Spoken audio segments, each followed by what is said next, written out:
I feel like the whole country needs to know what's going on here. It's bigger than alarming. This is the worst I've ever seen it. They were told they could get a bite of the American dream here, and that dream becomes a nightmare along the journey.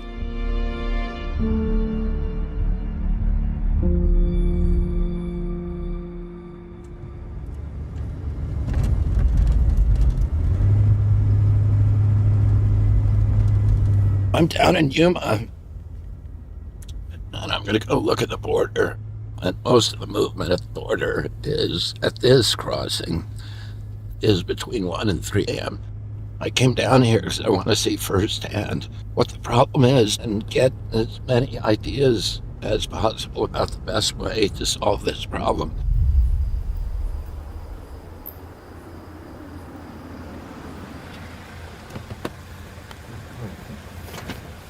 Hey. Good morning. Pleasure to meet you. Pleasure to meet you. Welcome to Yuma. So you and Senator Kelly are the only Democrats that have actually come to the border, and I appreciate you being here. I'm very happy to be here. Thank you. I'm grateful to you. Thank you. Should we go? Let's go. I have to warn you that I've had some other high-profile visits, and that day that they came, nobody crossed. Does that mean somebody on this side Yes. with the Border Patrol is telling them? I don't know if they're with the Border Patrol or where they're with some other agency. Those people who are associated with the cartels. Yes. Yeah, definitely. And they've had more than 300 assassinations across the border, 25 miles from here, over the last year and a half, because they're fighting for control of the trafficking. Mr. Kennedy, if you want to look ahead, you'll kind of see where the wall begins. This is a new phenomenon for us where we've seen more people coming from Africa than ever before. China, Russia, even the Ukraine. We had a large surge coming from those countries. Iraq, Iran, Afghanistan. Buenos días. ¿Qué tal? ¿De dónde vinieron? ¿Perú? ¿Cuánto tiempo tienen viajando? 7 días. Nos salimos porque amenazaron a mi familia, a mi señora y a mis hijos, de matarlos. Ya habían matado a la mascota y ¿Cuánto les costó de llegar aquí? la idea, vendí todo lo que tenía en mi casa, no pude dejar nada, todo vendí. Vendieron todo. Todo. They're looking for asylum, right? Yeah, they're looking for asylum, yeah. Where are you from? Azerbaijan. Azerbaijan, yes. I'm at the border wall around Yuma, Arizona. It's about 2 o'clock in the morning. We've watched about 150 people come across. I was expecting that most of the people would be from Central America. That this is really extraordinary. Where are you from? Uzbekistan? Okay. Kazakhstan. Kazakhstan. Bangladesh. Perú. Perú. Colombia. Mis hijos están allá. Ajá. Ya están en un proceso de asilo. Oh. Entonces yo estoy sola en Colombia. Gracias. A usted. Buena suerte. Gracias. Of all of these people, only one of them said that they were here for asylum. The rest of them are here for work, for better lives, doing the things that we all want for ourselves.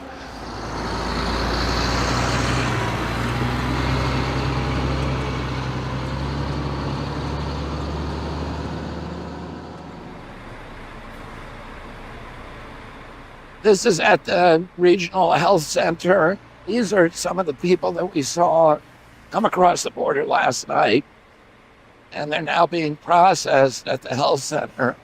There's a lot of stories that we have heard from the migrants, why they're leaving. What do they say? Political asylum, mostly political asylum, and we want to respond in a humanitarian way. We're working, trying to make sure that they're not homeless and they're not end up in the streets. Damas y caballeros, tengan cuidado, deben comprar sus boletos de avión para... She is processing these immigrants, making sure that they're healthy enough to travel, and then putting them on buses where they go to every city in our country. The stations are set up to welcome them, provide them some food, identify where they're going. We did 2 weeks to travel from Senegal to Nicaragua. After Nicaragua, Honduras, Guatemala, Mexico, and here. I'm going to New York to join my uncle. My dream is to dream American, to live in America, to work and to help my family. We coordinate with the airport in Phoenix, and out they go to the final destination the same day. Here I hope to begin a new life. Yeah, my brother lives here. He's a citizen. Hey, good luck, goodbye. Most people bring the money or have a sponsor that buys their ticket. What happens if a family doesn't have the money to buy the plane ticket? Well, FEMA reimburses us. We can buy that ticket and So you buy the ticket for them? yes. Colombia, ¿De qué parte? Bogotá. Yo he estado muchas veces en Colombia, y en todas las partes. ¿Cómo se llaman? ¿Cómo? Su mano. Gracias. El niño también, mi hijo, Joseph. Joseph, mucho gusto.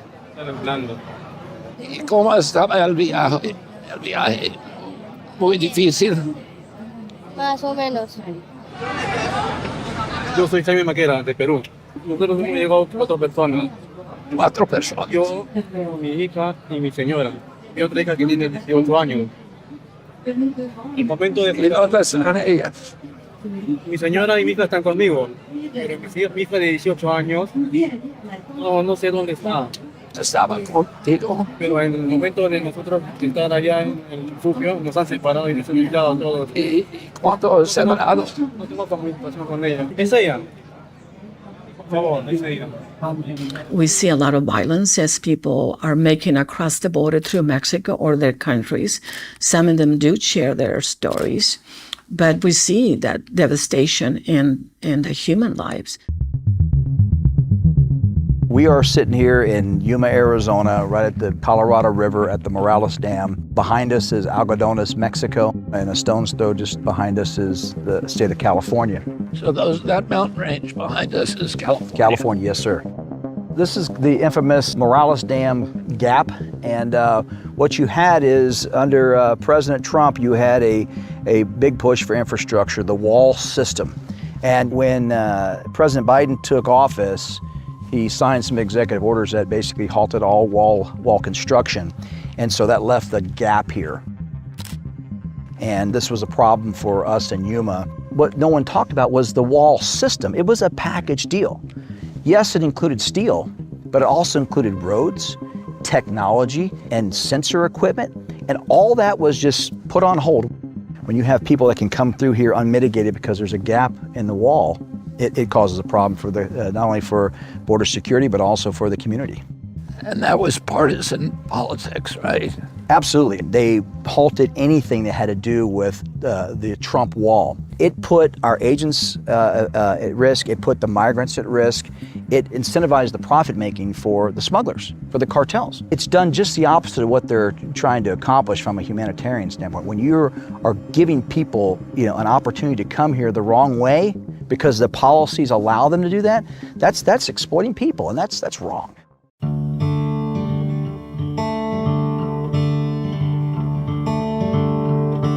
What you're seeing behind me here are millions and millions of dollars of materials, including these steel girders, that were purchased by the Trump administration to complete the construction of the wall.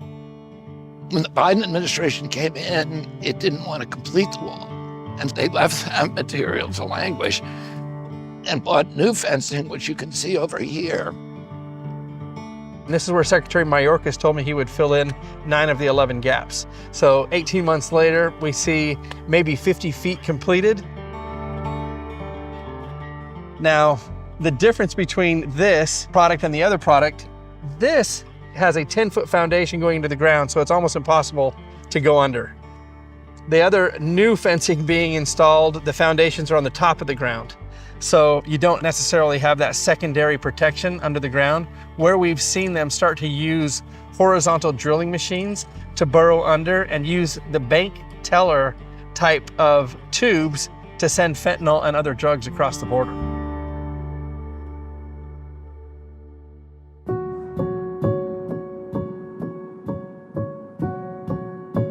We have had up to 2,000 people a day coming across in this area. Where that car is right there, there's actually a bridge that's been built out of 2x12s that crosses the Colorado River. And most of the people are dropped off right over there off of that freeway. They walk across in those large groups that we saw yesterday morning. A lot of the smugglers have directed them towards this area specifically. Now, if these cameras had been activated, they would have been able to observe this. But these cameras right behind us are not active.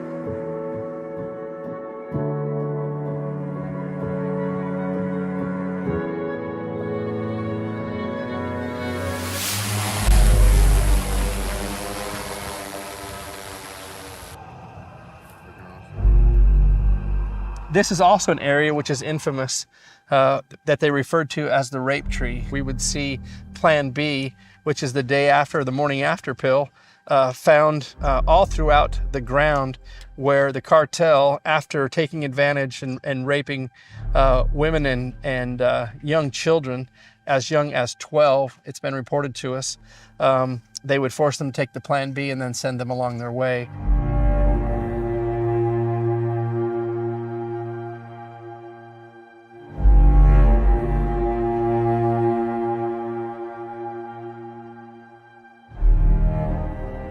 These kids are being exploited all along this track. There's nothing humane about any of this.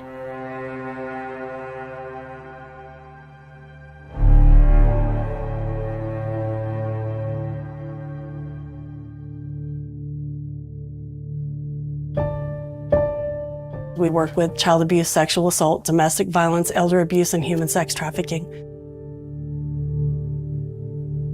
Our unaccompanied minors here at the border are incredibly high, far higher than they should be.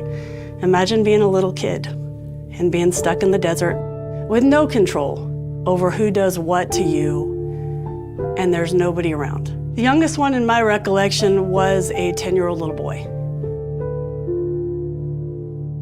It's important to us to finally get people to understand that the dangers that await people as they make this journey, you don't know who you're going to come in contact with. They don't know who they're turning maybe their child over to. So we have 4 forensic interview rooms. These 2 that you're going to see here are child forensic interview rooms. I want you to walk in and see if you can find the camera and the microphone in here. I think that's the microphone. It's pretty well disguised. The whole point of that is that the child feels safe. The mics in these rooms are so sensitive that when a child lowers their head because they're feeling shame or they're upset or scared, even if they whisper, those mics are designed to pick up that very muted, quiet voice. In this room, obviously, we designed it to be as comfortable as we can possibly make it, because the reality is no child should ever have to come to this exam room for an exam.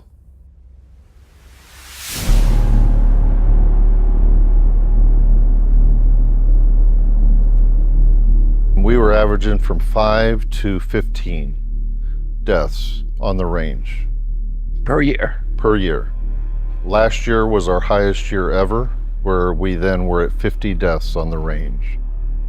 So this is the place where Marine pilots come to train and to practice in simulated war games. Yes, sir.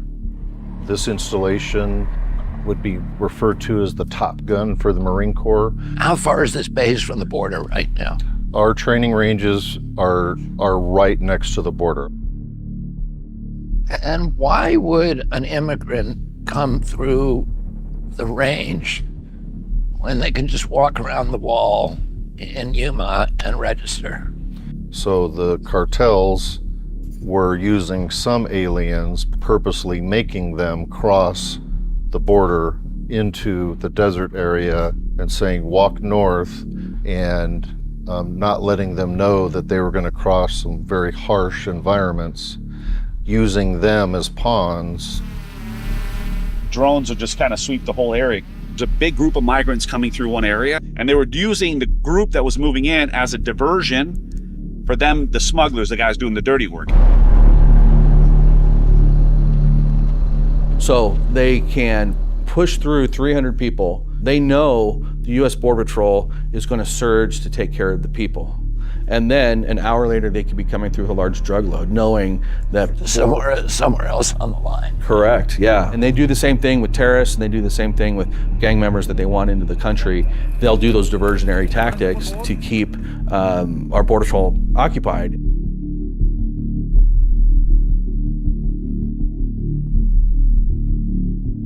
So you have individuals dressed in camouflage, wearing these booties, so they can actually traverse the desert to try to hide their shoe impressions so that they're not able to be tracked by Border Patrol.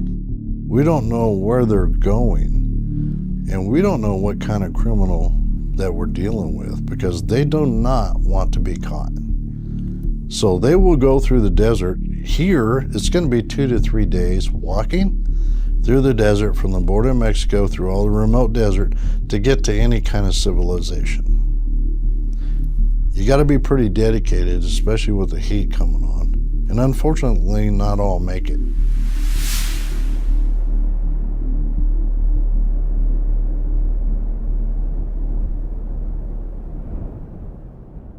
And why do you think this happened? At the end of the day, this is a business for people on the other side of the border. Billions and billions of dollars every month are earned from transporting people and, in conjunction, drugs across into the United States. And that kind of activity doesn't go away easily.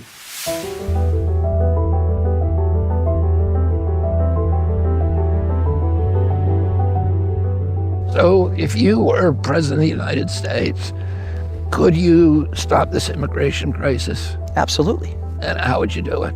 If I was president for the day, I would finish the wall where it makes sense. I don't need 2,000 miles of wall from San Diego to Brownsville, Texas. Mother Nature has done really good in areas of West Texas where you don't need a wall. We need technology to help the agents respond. I've talked about tall fences and wide gates. Tall fences, in my opinion, is a metaphor for keeping this border secure, and the wide gates is continuing this nation of immigrants, as well as a legal pathway for those that seek to enter the United States. That to me is very important. This has been an extraordinary trip for me because on the one hand, last night, I witnessed this dystopian nightmare of this uncontrolled flow of desperate humanity crossing the border and converging here because of misbegotten policies by high leadership of the United States, and landing in this community that has the other side of America, the best that we can represent to ourselves, to the rest of the globe. But after visiting the border, I've come to understand that the open border policy is just a way of funding a multi-billion-dollar drug and human trafficking operation for the Mexican drug cartels. When I'm president, I will secure the border, which will end the cartel's drug and trafficking economy. And I will build wide doors for those who wish to enter legally, so that the United States can continue to be a beacon to the world where diversity and culture make us great.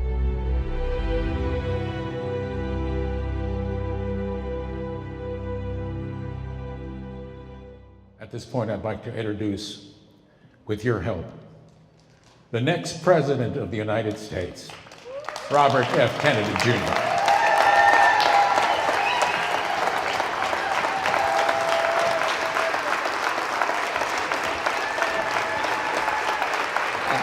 Thank you so much. Thank you very much. And thank you all.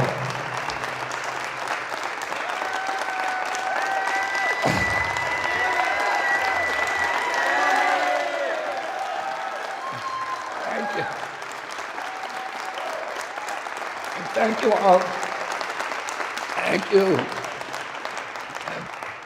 Thank you all for coming out today, and thanks Del and all the other people, and Jimmy, and the other people who put this amazing film together. There's a lot of politicians throughout throughout our history that have talked about the border issue as a way to stir up or to encourage or incite xenophobia or racism or nationalism or all the other kind of alchemies of demagoguery. And I come to this issue from a different place, from a different perspective, and it's a perspective of compassion, of humanitarianism, but also just common sense. A country cannot exist if it can't secure its borders anymore.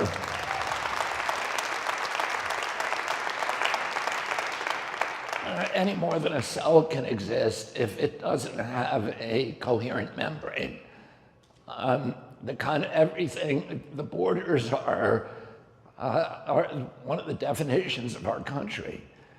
And we need to close them. And as the Border Patrolman, who was the former president of the Border Patrol Union and the head of the Border Patrol in that area, he said we need high fences, but we need open gates. We need to change our immigration policy to make it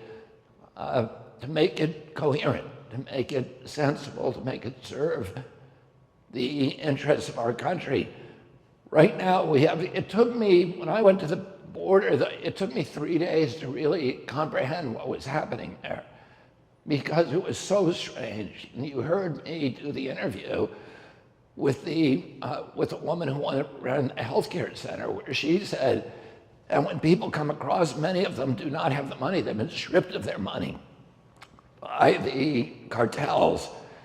One of the things that immigrants do is they get robbed, they get exploited, they get extorted, they get raped, they get robbed. All of these, we saw people who talked about kidnapping, which is endemic on the border, sex trafficking, child sex trafficking, the smuggling of all these drugs, the methamphetamine and the fentanyl that's coming across, and then the destruction, this assault on the local community where people told us that they wouldn't let their children out during the daytime because they couldn't go play in the yard because they were scared of these strangers that were running across their yard, fleeing from the Border Patrol, which is a very common occurrence there. We visited a hospital, the local hospital. The local people in Yuma were, as I said, they were the representative of the best in our country. The local hospital told us, the director of the hospital, that that hospital had lost $27 million the previous year in unreimbursed expenses caring for migrants. And they cared for migrants. They let migrants come into the emergency room or into the maternity ward at the same basis that they did local people. So the wife of the head of the hospital had scheduled an inducement for her pregnancy, to end her pregnancy, I think it was a C-section, and could not get in because there were 35 immigrant mothers who had filled up the maternity ward. And we saw this all over the city of Yuma, where people were going out of their way to care for the immigrants with compassion. But the community itself was under assault, and this is now happening in communities all across our country. This week, the New York Times had an article that said that 90,000 immigrants had landed in New York from this giant flow of 7 million immigrants over the past 3 years that have come across illegally. 7 million. Compare that to the 3.1 million who entered legally during that period. So twice the amount of immigration is coming across illegally. And we are not managing as a nation our own borders. We have shopped that function out to the Mexican drug cartels. We're making billions of dollars controlling US immigration policy. And all of the carefully constructed immigration policy that we had in our country is meaningless because drug cartels are deciding who gets in and who doesn't. The immigrants the New York Times article talked about how this tsunami of new immigrants of 90,000 people were crushing the social service systems in New York City. Bloomberg carried a recent article that talked about how officials in New York City are now considering turning Central Park into an open-air migrant facility or migrant camp. So this is the level of crisis, and we talked to people. I did a tour of Cleveland and Harlem in the last couple of weeks. Some of the Lee Harvard neighborhood in Cleveland, which is one of the poorest neighborhoods, and the black-owned business owners and local people were talking about how they could no longer access the Social Security or the social services of their city because they were overwhelmed by migrants. The city of Miami has done probably the best job in our country of reducing homelessness over the past 30 years. They have a model program that's worked. They've reduced homelessness from 7,000 people to 1,000. But now, all of that progress is being reversed by the flood of immigrants that is pouring into Miami. And then what happens to these people? Those 7 million people who have come here now, there's 16 million altogether. 7 million in the last 3 years. What happens to them when they get into this country? Because this is supposed to be, many people in my political party believe that we've adopted this to reverse the cruelty of the Trump years and to have a humanitarian policy that is welcome to immigrants. But what happens to these immigrants once they cross that border and they engage? They endure all of the abuse and the rapes and the sex trafficking and the kidnapping of their children and the robberies. We talked to Peruvian families. Their life savings was removed from them just before they crossed the border. So they go through that, and then what happens to them when they come into this country? They are still liable for labor exploitation. That's their lives. They are now illegal. There is no way that they can legally work in this country. They cannot support themselves. They cannot pay taxes. Everything they do, we're creating this understory of exploitable poor that will be exploited and will impact the price of labor and the wage of labor for every other American, every working American. These people are being paid by unscrupulous employers $5 or $6 an hour. And that's their lives here now. And there's no way they can change that. They have no leverage. They have no bargaining power. And, I spent a lot of my lifetime interacting with Cesar Chavez, who was, one of my father's closest political allies and then became a very, very close ally of mine on the pesticide issue. Over the last 20 years of his life, he became the primary actor in this country, one of the primary activists against farm pesticides, agricultural pesticides, and I worked with him very closely on those issues, and I was a pallbearer for him when he died in 1993. Cesar Chavez was one of the biggest champions in our country, probably the lead champion at that time, for a closed border, because he knew that American farm workers could not make any gains in terms of their wages and their benefits, their quality of life, if there was an endless supply of new workers, undocumented, coming across the border who lacked the bargaining power to be able to ask for higher wages from their employers. Because the employers could always use the threat of exposing them. So we have a policy now that is not serving anybody's interest. It's not serving the interests of Democrats or Republicans. It's not serving the interests of our country, clearly. It's not serving the interests of the migrants. And it's not serving the interests of our neighbors to the south. Everybody is getting hurt by this policy. The good news is that it's solvable, that we can stop this.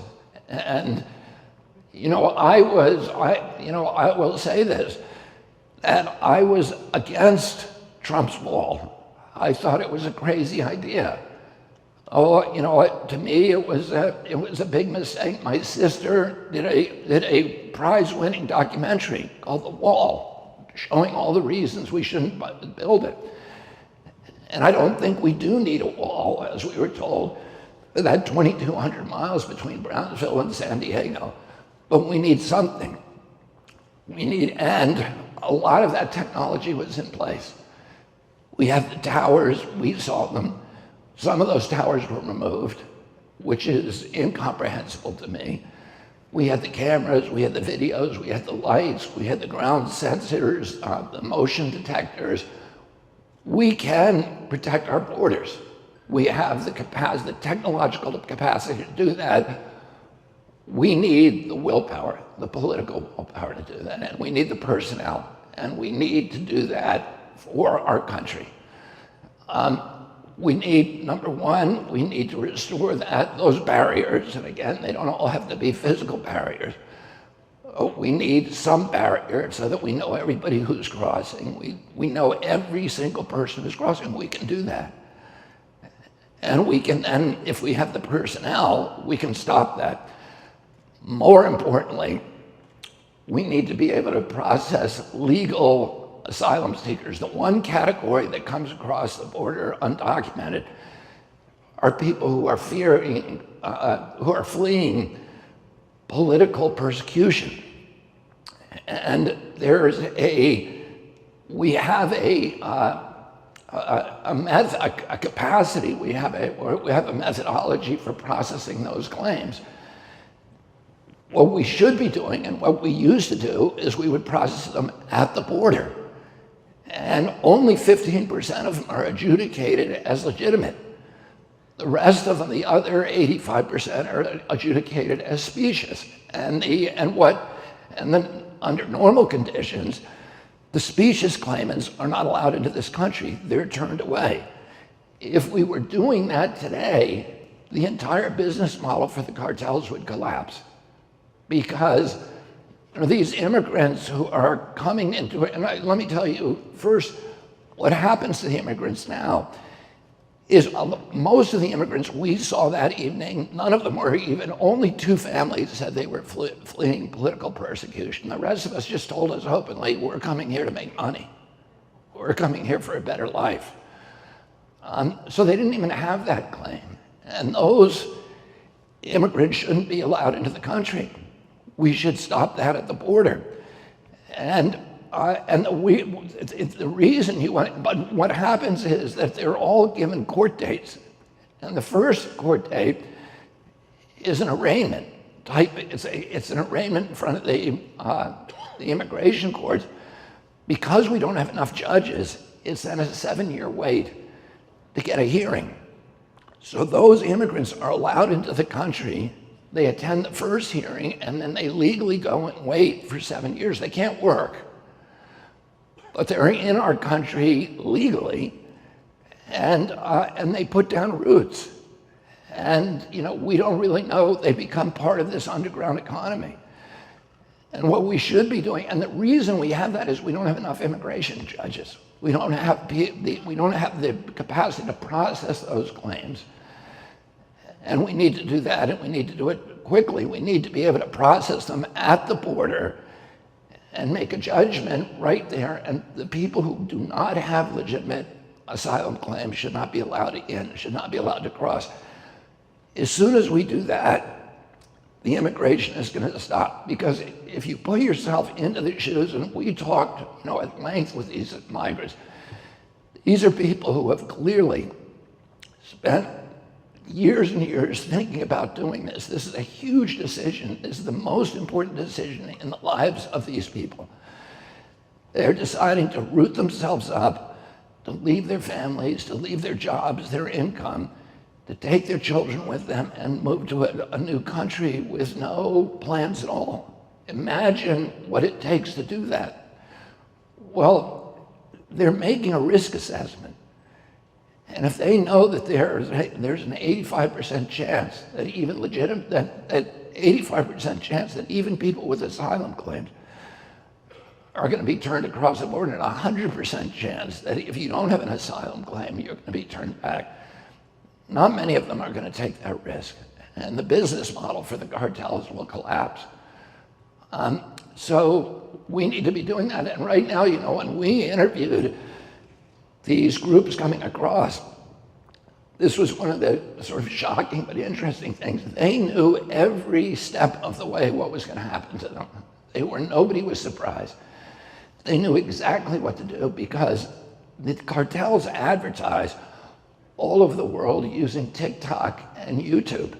And they give videos to people to show them exactly what they do when they come in through Nicaragua, where a lot of those immigrants were flying into Mexico City.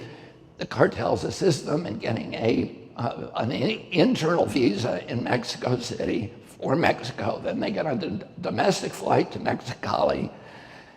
And in Mexicali, there's a parking lot filled with buses owned by the cartels. They load in 55 people per bus. They can separate families there, and parents never see their children again.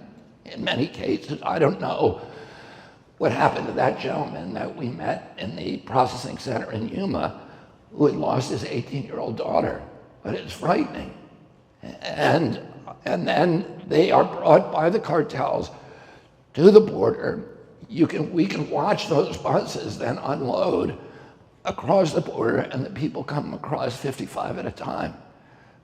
And the cartels are making billions and billions of dollars doing that. And the people know because they are advertising in West Africa, in Ukraine, in Azerbaijan, Uzbekistan, Tibet, and China. So everybody knows how to do it. And of course, this is a huge industry now. Usually they pay the cartels up front $10,000 to $15,000 a piece. But if they show up with money, they may also get robbed on their way. And we heard a lot of those stories. So the last thing that we need to do, the first is to finish the technology and the physical barriers, which are almost complete. And those only need to be in the urban areas, in places where there's high population densities, and then in the remote areas and wilderness areas, we need to put the technology, the surveillance and motion detection technology, and the cameras, the towers, and the lights, and the videos. And then the last thing that we need to do is to change our relationship with some of the countries south of the border, to bring them into a partnership. This trail of immigrants is not good for them, and it's destabilizing. And today, our relationship with the Mexican government is at a low, and we need to improve that relationship and bring them into a partnership with us in stopping the flow of immigration. So these are all things that I'm going to do immediately. This is going to be one of my highest priorities as soon as I get to the White House. We can stop this, and we need to do it for our country. So thank you very much. And I think we have 85,000 missing children. We don't know where they are. Under your new administration, what will you do and how will you go about finding these children? Well, I don't know how to answer that question. It will be a priority. I mean, my whole life has been about protecting children. And this is these stories that I heard on the border, and I know that number, are almost, are things that I emotionally find it difficult to even process, that these children are missing, that nobody knows where they are. And, it's hard to even imagine what their fates might be. So it's going to be a priority for me. I do not know how we start going about that, but that will be a priority for me. Well, thank you for changing your mind on the wall. You're welcome. Thank you, Mr. Kennedy. Craig Pasta-Jardula, independent media journalist. According to U.S. Customs and Border Protections, 87% of the migrants that are coming to the border are still coming from Latin America. Why? Because the U.S. foreign policy has over 80 bases in Latin America.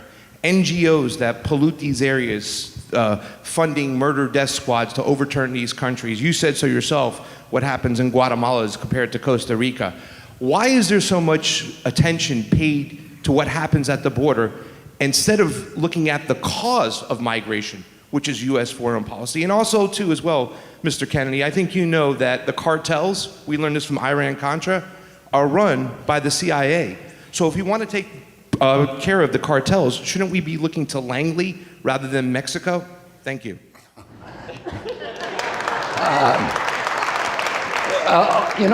That's one of the issues that I've been very outspoken about from the beginning. That we do need to take responsibility in our country for a foreign policy that has supported death squads in Salvador and Guatemala and Nicaragua for many years, that has supported military juntas, that has punished political leaders in those countries, in the countries of Latin America and Central America, when they try to initiate reforms, land reforms, education reforms, reforms that will empower the poor, and that will create that will try to give the poor in those countries a leg up into the middle class. We should be encouraging those policies. That's what my uncle understood that, and that's why he changed U.S. policy from supporting the most violent dictators in Latin America and Central America to supporting instead the Alliance for Progress, the USAID program before it became a CIA front, and the Kennedy Milk program and nutrition programs for the poor, but also withholding aid from those countries unless they did land reform, unless they did medical improvements, education reform to the poor. That's what we ought to be doing in those countries. Instead, we continue to fund the death squads. We continue to encourage these austerity programs. The large buildup of debt, the benefits go to the super rich oligarchs, and then the poor pay for the debt over generations. And when the country is essentially bankrupt, we encourage and implement these austerity programs that further disempower and dispossess and alienate the poor. And a lot of the problems that drive people to come to the border are the direct outcomes of those U.S. policies. So I've been thinking about those policies all my life. I've been to virtually every country in Latin America and Central America, beginning when I was very young. I've lived in Peru. I've lived in Colombia. I've seen the outcome of those policies. I've told this story before, that when my uncle had the two favorite trips that he made when he was president. The first was his trip to Ireland. And that was a very, very emotional trip for him and for the Irish people. And when he left from Shannon Airport in the spring of 1963, his last words to Ireland was that he would return in the springtime, which of course he was not able to do. But the other favorite trip that he made was to Colombia. And he met the leader of Colombia, Yuma, who was a populist leader, who my Aunt Jackie said was the most brilliant of all the heads of state that she and Jack met when they were in the White House. And they had met people like de Gaulle and Eamon de Valera, who was the liberator of Ireland, and the George Washington of Ireland, a very impressive man. But she said none of them matched Yuma. And 2.5 million people flooded into the central square in Bogota and to greet my uncle with this incredible emotional outpouring. And Yuma turned to my uncle and he said, "Do you know why they love you?" And my uncle said, "No." And he said, "Because they think that you've put America on the side of the poor." And to me, that's where America ought to be. It ought to be on the side of the poor.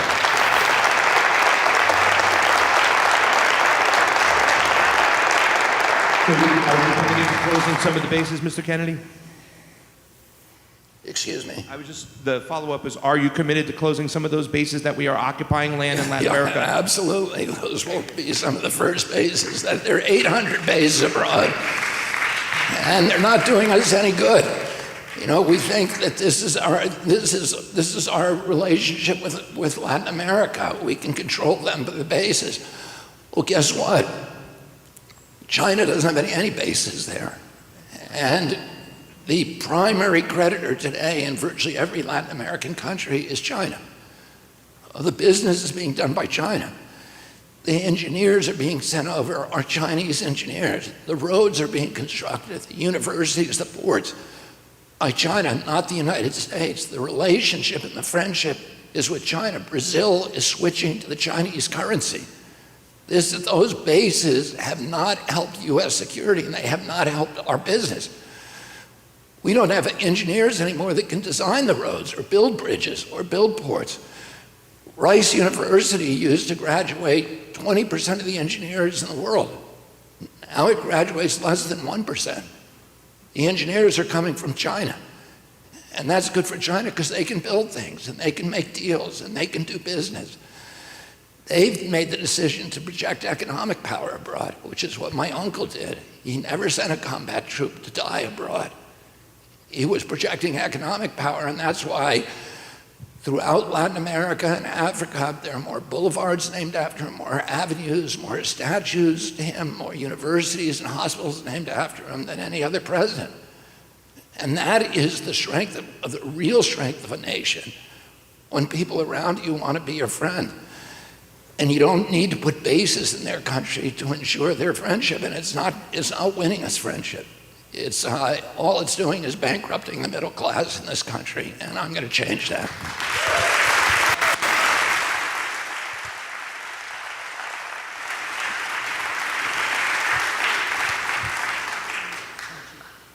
Mr. Kennedy, my name is Marion McKeown. I'm a reporter with the Sunday Business Post and BBC Radio. I would like to ask you specifically, and if you could be specific, I'd really appreciate it. You speak about increasing border security, but I've been covering the border for quite a while. I spoke with one nun, Sister Norman Pimetta, who works in McAllen, and she said that these migrants who are coming, that it is like fleeing a burning building for them. She was specifically talking about women and children who were fleeing gang violence, domestic violence, poverty, the farms that can produce nothing because of climate change. And she said it doesn't matter how many borders you put up or how high, that they will keep coming because it's a choice. They know what they're coming to. They know they risk death, that they risk rape, that they risk horrific journeys through the desert, but it's still better than what they're leaving behind. So how would you address that? Well, I would address it the way, I think the person that you talk to is probably underestimating the role of U.S. foreign policy in fueling the destabilization of those countries and those economies that is amplifying the poverty and amplifying all those reasons to leave. I also would say this to you, the evening that we were there, we saw, I think, about 300 people come across, and only 2 of them were from Latin America, and nobody from Central America. So, and that may not represent what is typical. We found 1 Colombian family and 1 Peruvian family. But everybody else was from West Africa. They were from Europe, Eastern Europe, and they were from Uzbekistan, Afghanistan, Kazakhstan, Azerbaijan, and Tibet, Nepal, and China. So that, I think that may, what you're talking about is an older model. And, I've made this point before. There are very few people from Costa Rica coming across that border. And why is that? Costa Rica is the only country in Latin America that we've never invaded. Guatemala has never recovered from our 1953 overthrow of Jacob Arbenz, who was the most democratic leader in Latin America, but tried to nationalize the United Fruit Company, its land, with payments to them. And the CIA, you know, Alan Dulles at that time, before he was CIA director, had been the lawyer for United Fruit. And they had direct access to him. And they were able to initiate a US coup against this guy who was Arbenz was the model of democracy in the hemisphere. We should have been supporting him. And the same thing is true in Nicaragua and El Salvador. We pumped, billions of dollars into funding death squads in those countries. And a lot of the terror and a lot of the poverty and a lot of the destabilization and a lot of the oppression. We basically financed a genocide against the Mosquito Indians in Nicaragua and El Salvador. We financed again and again some of the worst slaughters in the history of Latin America during the 80s and early 90s. So I think I understand that if you're standing at the border, you're seeing people who are impoverished coming across from Central America and Latin America and thinking there's nothing that we can do about poverty. But I think our policies don't create all the poverty in Latin America, but they have amplified the poverty and amplified the desperation of the people and restricted and fueled political oppression deliberately and purposefully, the kind of oppression that people legitimately are fleeing.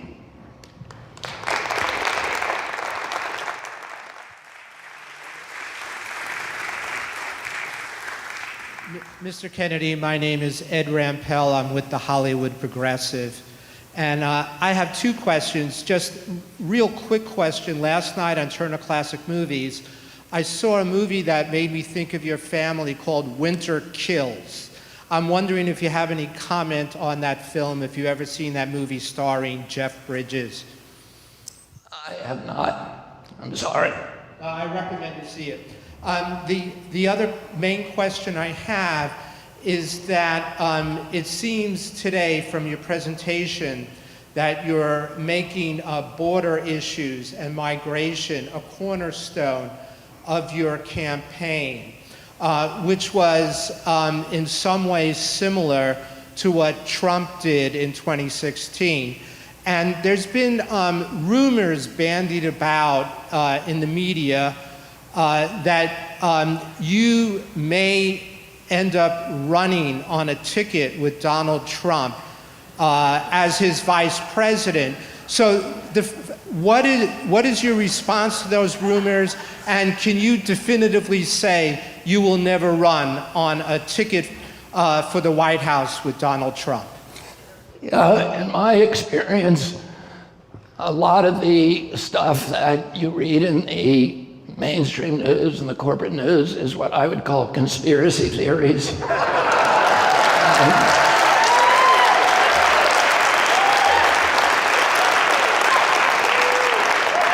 You're dealing with an entire industry made up of conspiracy theorists. And in direct answer to your question, no, I will not be Donald Trump's vice president.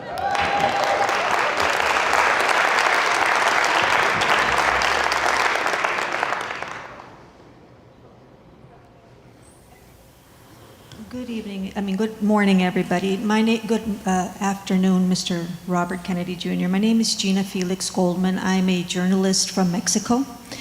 I went to the San Fernando Valley as a journalist, and I asked everybody, a lot of people, what question would you ask the former president of the United States, which is Donald Trump, and what would you ask the future president of the United States?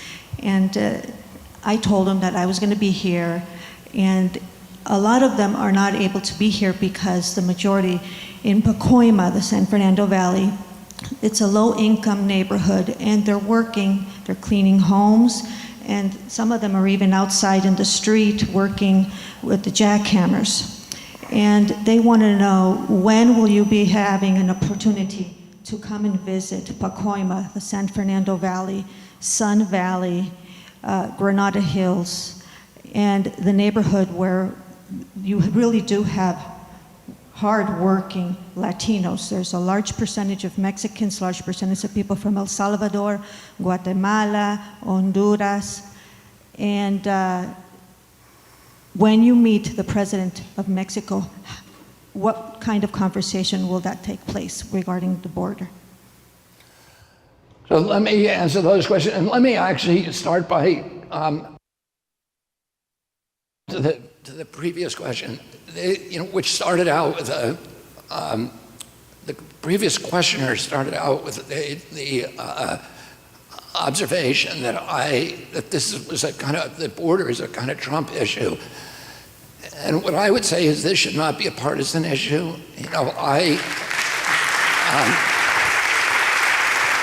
As I said, I don't think it would be if people could see what I saw. I went down to the border feeling that Trump had made a mistake on the wall. But I feel like people need to be able to recalibrate their worldview when they're confronted with evidence. And that we ought to be able to do that in the Democratic Party and the Republican Party. And when I'm president, what I'm going to do is bring in Republicans and Democrats and get the best Republican ideas and the best Democratic ideas and put everything on the table.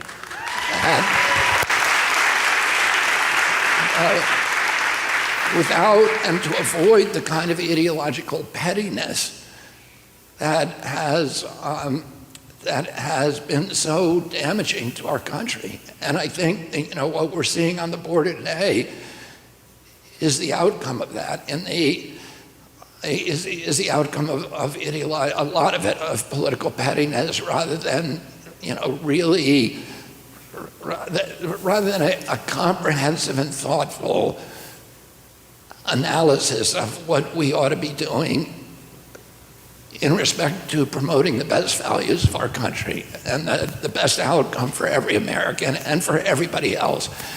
And that's what we ought to be looking at it, and not brand it Republican issue or Democratic issue, but just say, let's deal with this. It's an existential threat to our country, and it's not good for the 16 million illegals who are now living here and cannot legally get a job and cannot defend themselves.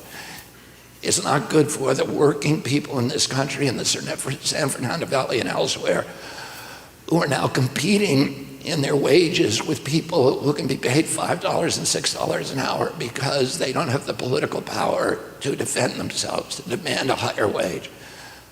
It shouldn't be a Republican issue. It shouldn't be a Democratic issue. There's no such thing as Republican children or Democratic children. We're all American, and we need to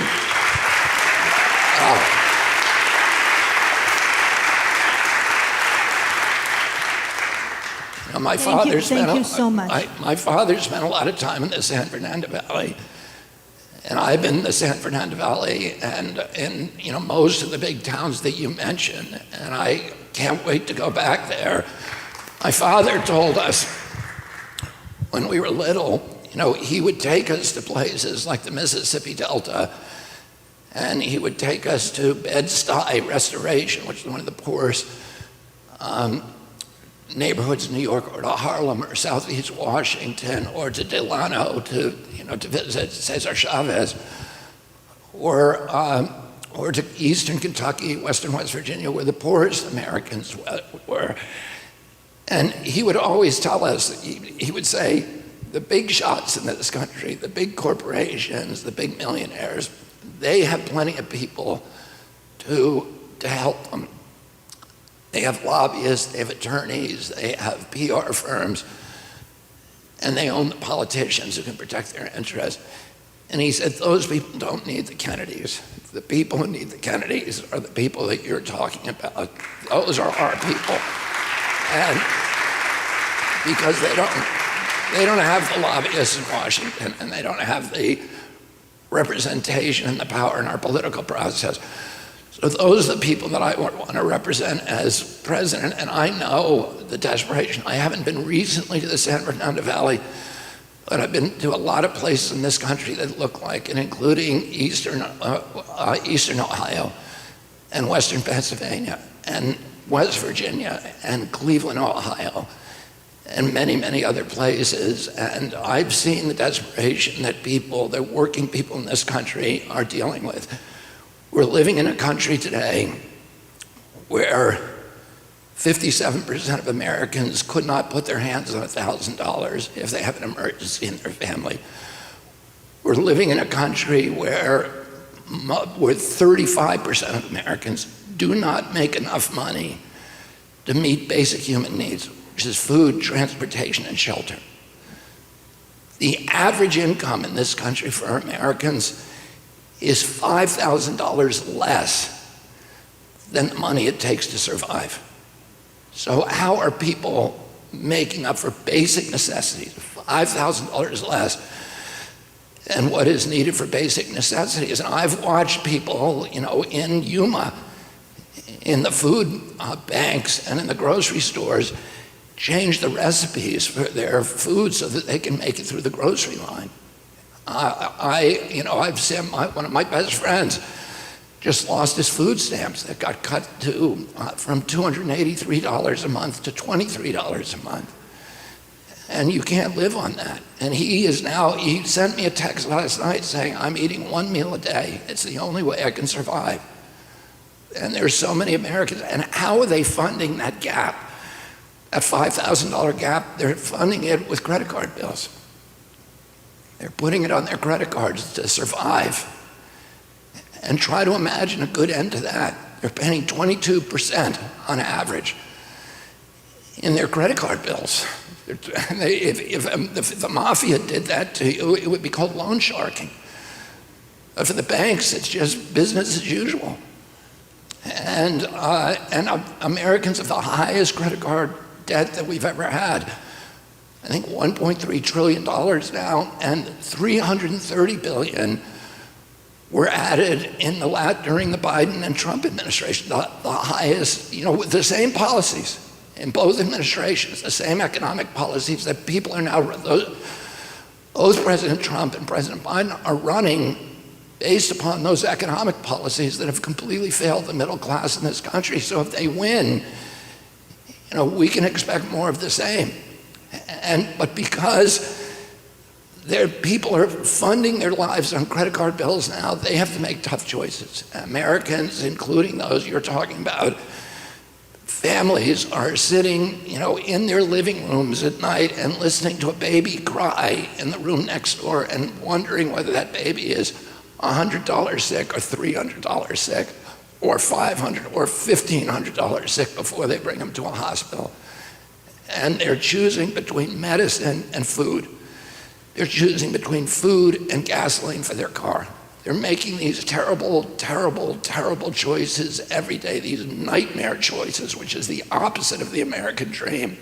They're looking at a gas light or an engine light come on in their car, and it is Armageddon for them. It's the end of the world, because there's no way they can bring that car to a mechanic and get that fixed.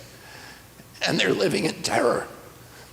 And, those are the people that I'm going to be representing as president.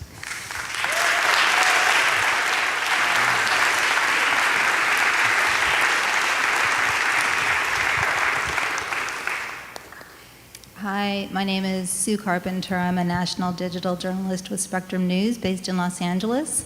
And I just wanted to know, what is your stand on the registry bill, which would potentially give 8 million undocumented immigrants the ability to apply for permanent legal residency if they've been in the country for 7 years?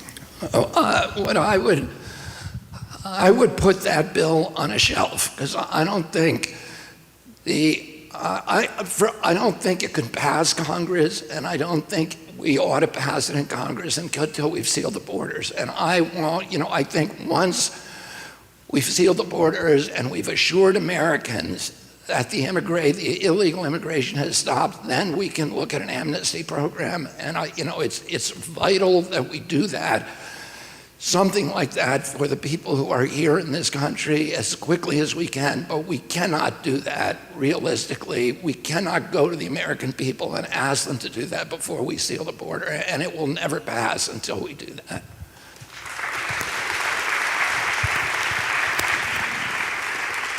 Good afternoon, Mr. Kennedy. I'm Tony Coates from Long Island News Radio. How are you? Very well.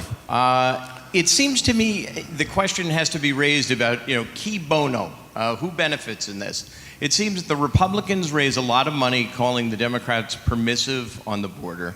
The Democrats raise a lot of money calling the Republicans heartless on the border.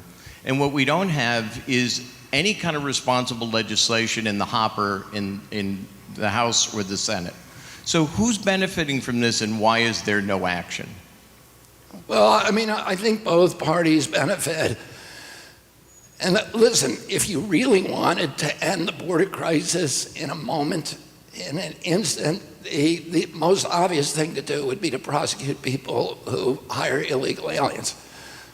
The businesses do that. If you did that, I'm not saying that this is what we need to do right away, but I'm just pointing to the obvious. Nobody would hire them if people were going to jail for doing that. Put somebody in jail for doing that, and it would end overnight. Why aren't we doing that? Because essentially lots of people benefit. And I think, traditionally the Republican Party donors have been big corporations that benefit from low wages. And so there's a benefit there, and traditionally the Democratic Party has gotten the advantage of new voters, of people who are newly immigrant are much more likely to vote for the Democratic Party. Although if you're an illegal immigrant, you can't vote, but I guess, anyway, there's plenty of reason to point to both parties, and we can point to both parties not only to answer the question, key bono, but both parties have contributed to the problem. There's also, we didn't, and again, I'm just making an observation, but we had, when Ronald Reagan came into office, we had a million illegal immigrants in this country, and there wasn't a big border crisis. And the reason for that is we had 30% of the workers in this country belonged to labor unions, and the labor unions functioned to keep illegal immigrants from being hired. So if an illegal immigrant showed up at a work site, they didn't have a union card, they were illegal, they would be reported, and there would be a response to that. And the destruction of the union movement in this country, whether you're for or against it, has, by the time Reagan left office, there were 3 million illegal immigrants in this country. And, that kind of bulwark was withdrawn. And now it's 10% of our labor force is unionized, and those reports never get filed. I'm just talking about the history so that people can have some perspective on this, but both political parties have been instrumental in creating this crisis, and I want to deploy and mobilize both political parties to try to solve it.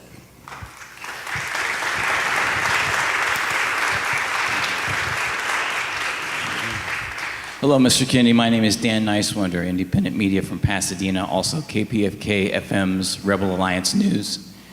And I'm the grandson of Swiss immigrants. And I know you mentioned that most of the people coming across the border were coming because of money and not because of political asylum. I know my grandparents came here because they wanted a new life here in the United States. That being said, the U.S. Congressional Budget Office's own report that they released last year, from 1989 to 2019, the bottom 50% of the population economically was sharing 2% of the wealth.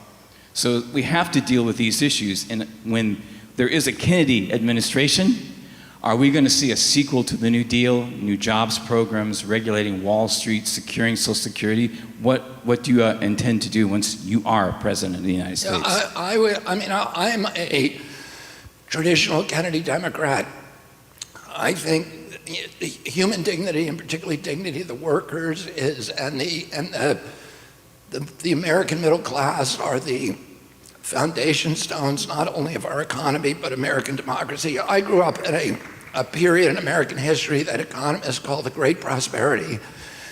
It was a period of approximately 40 to 50 years following World War II, when the American middle class became the greatest economic engine in the history of mankind. So at the time that I was a young man, our country owned half the wealth on the face of the earth. And the American middle class was flourishing.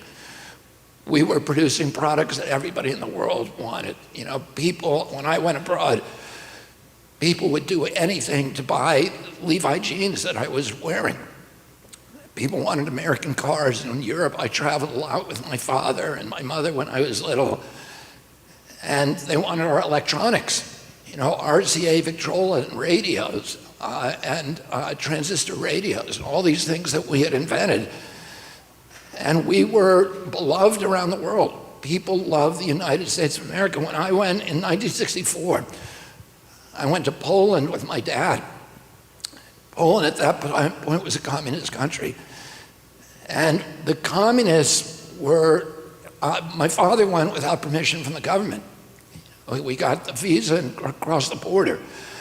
The Polish government, communist government, didn't want us there, and they were doing everything to make sure that the state-controlled press did not report our presence in the country. They never did.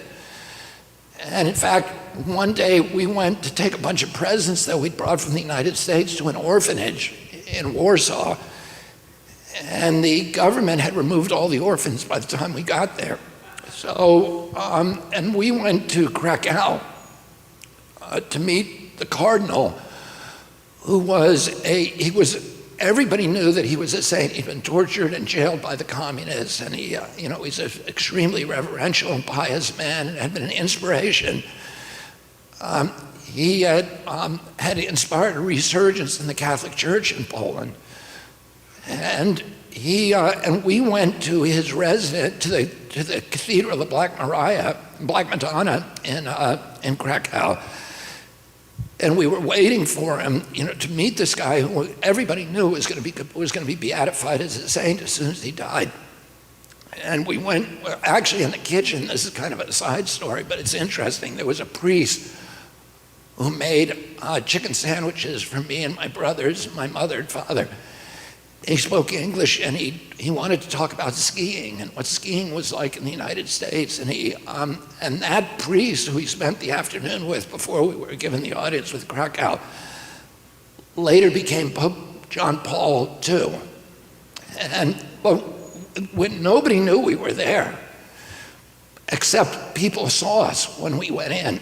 And when we came out, there were over 1 million people in the plaza outside the cathedral, and they surrounded our car. We were on the embassy vehicle, and my father got us all to crawl out the window. We stood on top of the car, and I was a 10-year-old, 11-year-old kid at that time, and all I did all afternoon was sign autographs for people, and they shook our car. They sang Sto Lat to us, which means "May you live forever." It's kind of a national song, an anthem of Poland. People were crying. This wave of emotion was extraordinary because they loved the United States. We were a moral authority around the world, and all of that was taken out of the growth of the American middle class. And every social scientist will tell you that without a middle class, you cannot have democracy. In nations where there's large disparities of wealth, of great wealth above, and an understory of widespread poverty below, is an economic configuration that's too unstable to support democracy. You need a middle class to have democracy, and we are losing the middle class in this country. And we need, I'm running for president because that is going to be the focus of everything I do, to restore the American middle class, the economy, the good health, the end of the war economy, which is draining our country, the closure of these bases and around the world, and bring that money home and rebuild America.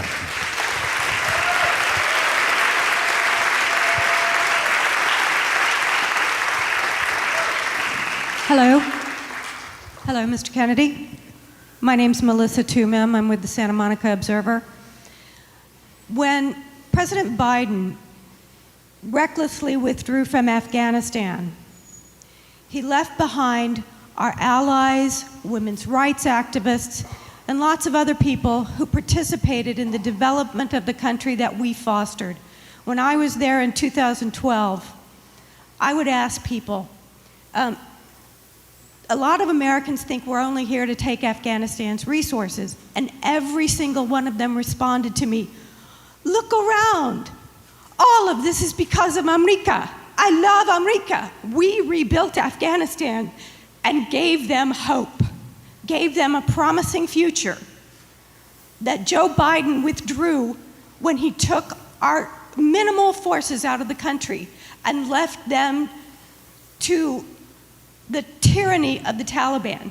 And on top of that, as a volunteer with Freedom Birds, an organization which had obtained airplanes to help evacuate our most vulnerable allies, they couldn't operate because they had no place to land. The Biden administration refused to grant refugee status to Afghans.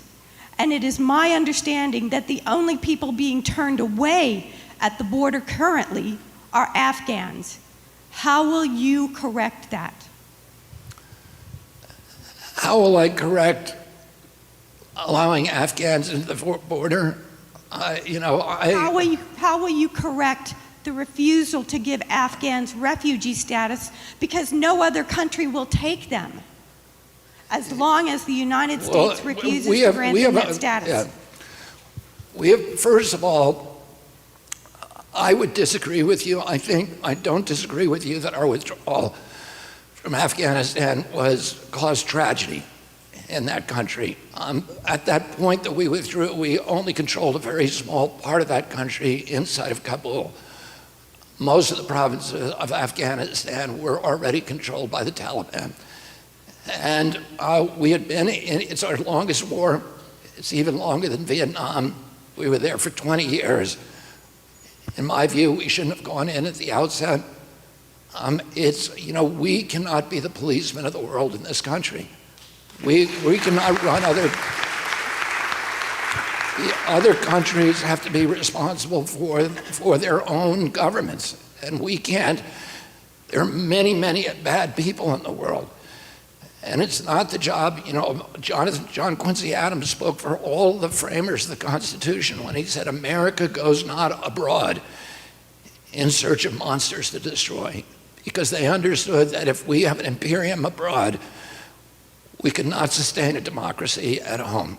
We would turn into a security state, a garrison state, a surveillance state, and we would lose our democracy. We're borrowing to stay in Afghanistan. We borrowed $6 billion a day from the Chinese and the Japanese. We're weakening our country. And the middle class pays for that through the hidden tax of inflation. We don't have the money. And we can't, we're acting like the alcoholic who's behind on the mortgage payments and is taking the milk money and buying rounds in the bars for strangers. That's how we're acting as a nation. And we need to take care of ourselves here at home. In terms of the question about Afghans being denied at the border, we have a law in this country that says if you are being politically persecuted and you are fleeing political persecution abroad, that you are entitled to stay in the United States of America. That's the law. What I will do as president is I will appoint immediately enough judges so those cases of the Afghans and others can be fairly adjudicated at the border swiftly to let the people who are actually fleeing political persecution into this country as quickly as possible. We have time for just one more question. And then afterward, we have a really important announcement, so please stay seated. My name is Alberto Godinez. Mr. Kennedy, it's an honor to be here, and I'm immigrant, proud to be an American. Thank you. After today, before I do my question, after today, I will change party and support Kennedy 2024. After 25 years of being working on the media in Los Angeles, I retired because I got tired of the fake media. And I decided to do my own Spanish program, Caiga Quien Caiga. And here's my question to you. Also, I'm proud to be an Scientologist. So, but my question to you is this. The border seems that it's not a problem. The problem, if we don't stop the problem from Guatemala, Central America, South America, and even from Mexico, if we don't create politicals, if we don't do something right in Mexico and Latin America, people will be crossing. It's not going to be any wall that is going to stop people crossing and coming to the States. Because when there is a need and there's a crime, people will fly no matter what, and nothing will stop them. My questions to you, Mr. Kennedy, you are willing to work with other countries to prevent the people invading United States? That's my questions to you. Are you going to... Absolutely, and today we have the worst relationships around Latin America that we've had. I mean, in some ways, the neglect that with which we've treated Latin America, particularly Central America in recent years, has probably been helpful because our former policy was so catastrophic. When they were the center of our attention during the 1980s, and we killed millions of people, not in wars, but literally murders, with death squads, government, state-funded death squads of the poorest people in society, priests, nuns, attorneys, professionals, law professors, targeting people, the intelligentsia, targeting the poor, Indians, farm workers, etc. And those were catastrophic. And they're still living with the legacy of those actions. But my uncle and father, one of their top foreign policy priorities was Latin America. That's why they started the Alliance for Progress. That's why they started USAID, to change the relationship that the United States had for decades, for centuries, with Latin America into a partnership. And instead of like people have said, 80 military bases, we need an economic partnership, and we need a partnership that is going to help support the economies in those countries in ways that is not going to punish workers in the United States, and that is not going to cause these waves of immigration of desperate people coming across the border. I thank you for your question. I think it's really important, and I want to make that pledge to you that will be one of the primary foreign policy priorities of my administration. Thank you very much. Mr. Kennedy. Today I changed party and I support Kennedy 2024.